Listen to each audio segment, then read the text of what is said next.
Hi everyone, this is Young Happy Confident, the podcast for all of you who at a young age want to find out who you really are, what kind of life you want to live, and to get the tools to achieve your dreams.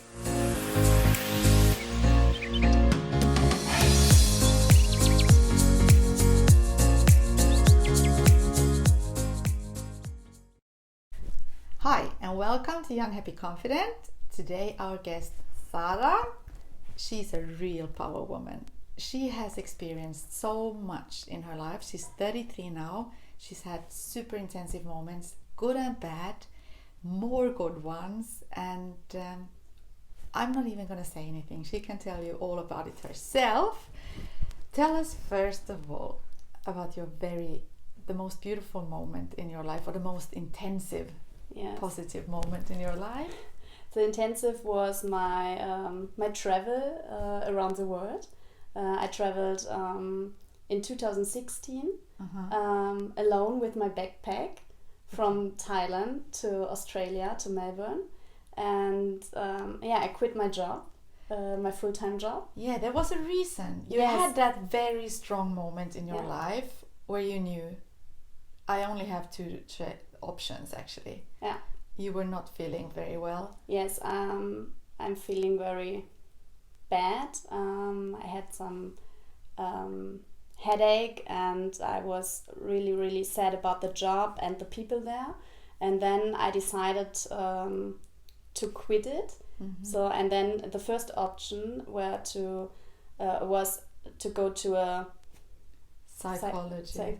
Yes, and the other was quit your job, buy a backpack, sell your car, and then go for a journey. And your whole family was shocked. Yes, they were shocked. And my parents, after that, I know now that they had a lot of, they were afraid. Yes. Of course. So they don't know that if I come back. Mm-hmm. So sometimes I say, oh, it's nice in Australia, so maybe I can stay there forever. And and then I did it. You did it, which is very brave, not only because you had a real adventure going to really special, sometimes scary areas, yes, but also because you quit a super job. You were not feeling good at all anymore, but for your parents that was the security. Yeah, that was a full-time job as a team lead, and we are in Germany, so you have your car and your job and your house, and I quit all, and I did it, and I've been to Thailand and to Kuala Lumpur and Singapore and then to Bali, and after that to Australia. So it was a journey, not only to see the world, but also a big journey to yourself, to find your true self, which I think is exciting. That was not easy. So I was so alone in a difficult world. I've never been there before. It was the heat, the animals. I don't know what happened there. And one night I slept there with cockroaches, and they were so big and it was so heavy.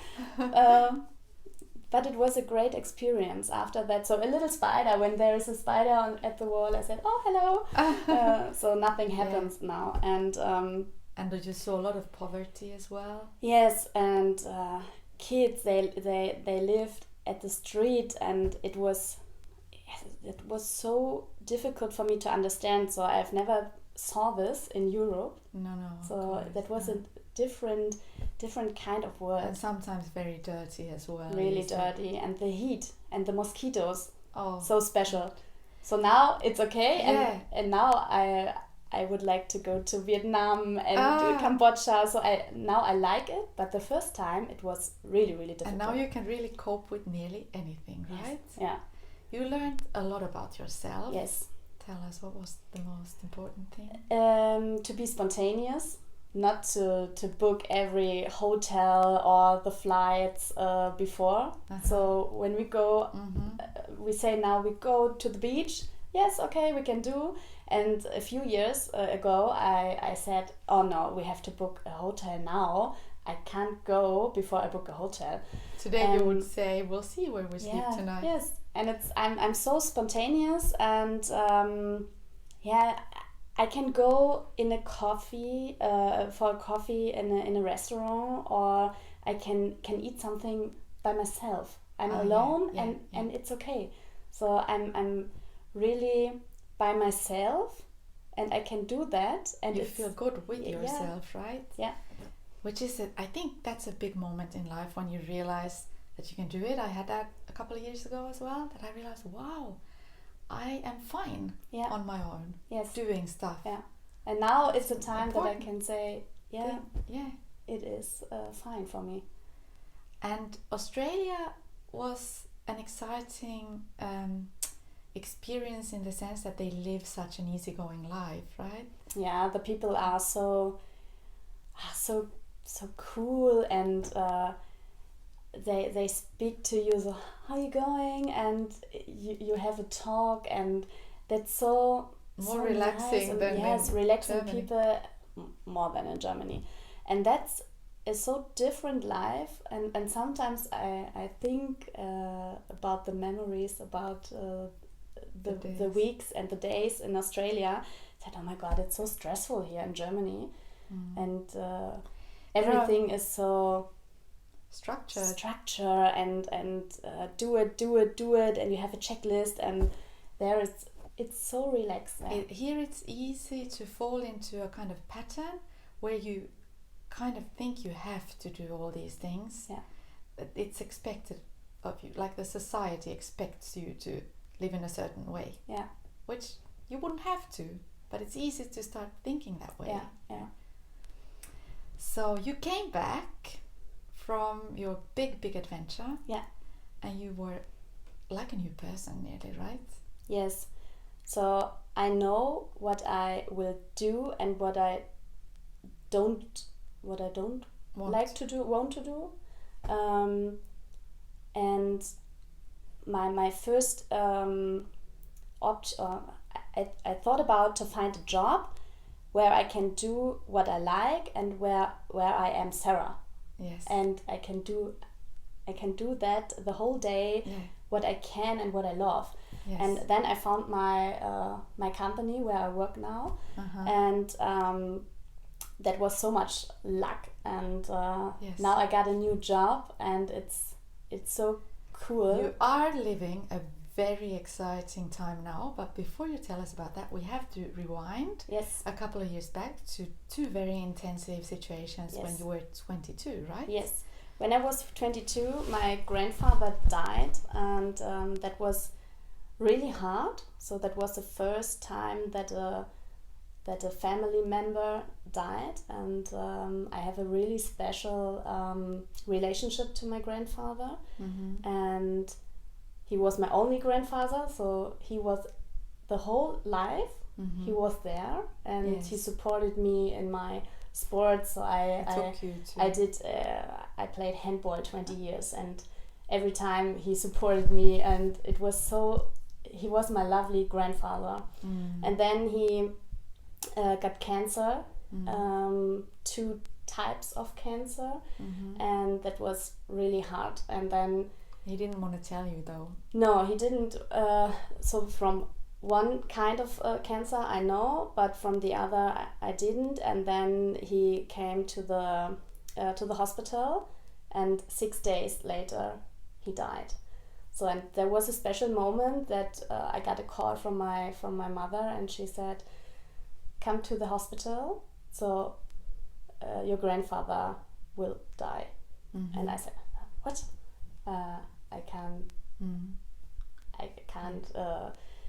imagine that." And then we drove to the hospital, and I saw him, and he was his eyes were black, and he was not there in the room. He was a little bit like he died. On his way already. Yes, it was very. So you got a shock. You walked out of that room. Yes, it was a shock, and I walked out, and a nurse, she told me that he is in the process to die, and I said, okay, I can't imagine what happened now. And I came back to the room, and he was clear. His eyes were blue, and he was clear. And I told him that I will marry. Oh, yeah. In the summer then, and and then I gave him a hug, and I know that was the last hug I gave him. And one day later, he died, and he slept in the room in the hospital. He slept. What's the name of it? He just slept in. He slept in. Yeah, and my parents were there and hold his hands, and that was so fast that I can't imagine, and that was not a process for me to check. Okay, it's usually it's an old man and he died. It's a usual process. Yeah. That was so hard for me. So that was the second time, and with this age, I was 21. The first time that I, after this years, that I said, I need help. I needed help, professional help, to check this process and to know what happened, and that it's usual. Every person, a normal thing. Yeah, it's normal. Natural. But with 21, that was so crazy for me. And and now it's 11 years ago, and now I say he was a really, really tough man. Yes. And it was so good from him that he decided. Yes. He knew exactly when the time had come to go. Yeah. And half a year later, he was obviously not at your wedding, but he was spiritually. Yes, he was there, and I got married. But then I decided with 25 that I broke up the relationship, and I divorced. Yeah, divorced, and but that was the decision for me to go to Hamburg. So yes, it was a very beautiful relationship you had, right? Yes, it was beautiful, and a lovely man, but he was more like a friend, a good friend, and not the relationship. It wasn't the big love. Yes. You were looking for the real love, and you realized that was not enough to have children or to live a whole life together. Yes.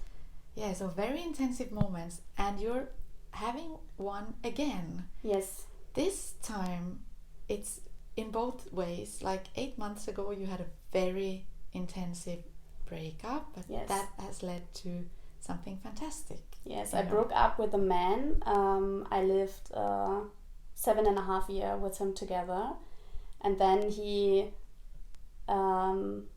did some crazy things, and he hurts me, and that was a decision that I broke up the relationship, but I loved him, and that was so special and so hard for me to say it's not good enough for our whole life to live with him together. You can't do that. I can't do that, but I loved him so much, and that was so the hurt was so heavy. I never felt like this before, and that was really hard. But after a few months, I realized that I'm getting stronger, and that's my life, and it's better without him. So why is it better without him? And then I realized, back your self-confidence. Yes, I realized that I can do what I want, and I have a really, really great goal in my life to build our own house. So, but it's really, really expensive in Hamburg. So then I decided, when I'm alone, I buy a penthouse. Yes. And I did it. And this is I'm so lucky that I have the options, that I have a good job, and I can buy a penthouse. You have just moved in this weekend, yes, right? To this dream penthouse. Yes, it was really, which is fantastic. Yeah, with this weather really, as well, you can just enjoy it. And I'm very lucky, and it's for me. So I lost some. I lost my man. I lost what's the name for Sicherheit? The security. The security and the finance options we had. Yes. So, and that I lost. Mm-hmm. So now I think I'm alone. Yeah. And I have to do the right things for me and for my life. But the funny thing is that as soon as you felt that you're getting not only back to yourself, back to normal, but growing even stronger, your phone started ringing. You got the greatest job offers. Yes. And what I have to say is that you kite in your spare time. So kiting is your way of relaxing, right? Yeah. And that you said you've never kited as well, as amazing as you do now. Yeah. So now I'm so happy and by myself that I do better than everyday kite surfing. I'm very good now. Yes. And I'm so I'm so tough now. And every week I get a call for a new job, and and I do it now, and I do it. You have a very interesting job offer now, right? Yeah, I have a really good offer now. Really interesting, and now I do it as a freelancer, so I can check the company, and I'm very happy in my job in the company where I work. Your career gives you power and strength, and you're actually enjoying your freedom. Yes, I do. Yeah. So what would you say is the reason to why you feel so good now? Yes, you're back to yourself, but what is it? You seem really strong. It's that I hear of myself. You listen to yourself. I listen to myself, and I say, okay, that's what I do. That's what I want. Yeah, I do it. Mm-hmm. So, and sometimes I speak with my friends or my family, but I do it because I want it. Yeah. And then there is another thing. Try it, and mutig. Just be brave. Be brave. Yeah. Be brave and try it, and then you tried it, and you can say, okay, I did it, and okay, it was not so. It feels not good. Yes.